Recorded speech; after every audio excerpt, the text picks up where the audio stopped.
कैरीचा कोणताही पदार्थ बनवलेला असेल तर त्यातून जो बाठा निघतो म्हणजे त्याची कोय निघते ती तुम्ही फेकून देता का?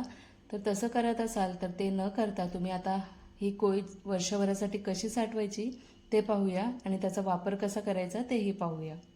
आता मी इथे 1 किलो कैरीची आंबावडी बनवलेली. त्यातली तयार झालेली कोय होती ती आपल्याला कापता येणार नाही.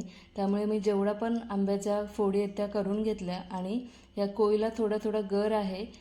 तर या कोयी खराब न होता किंवा फेकून न देता जास्त काळ टिकाव्या त्यासाठी मी इथे एक काचेची बरणी घेतली.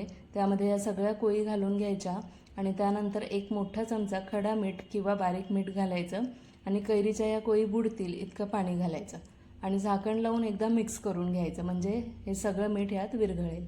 आता 9-10 महिने तरी या कोयी या मिठाच्या पाण्यामध्ये छान साठून राहतील, खराब होणार नाहीत. आता याचा वापर कसा करायचा तर तुम्हाला जेव्हा हवं आहे तेव्हा यातली कोय काढायची आणि कोणत्याही फिश करीमध्ये किंवा मग नुसती कैरीची आमटी करायची असेल तर तुम्ही या कोयीचा वापर करू शकता. आता कोय वाया जाणार नाही. पद्धत कशी वाटली नक्की कमेंट करून सांगा.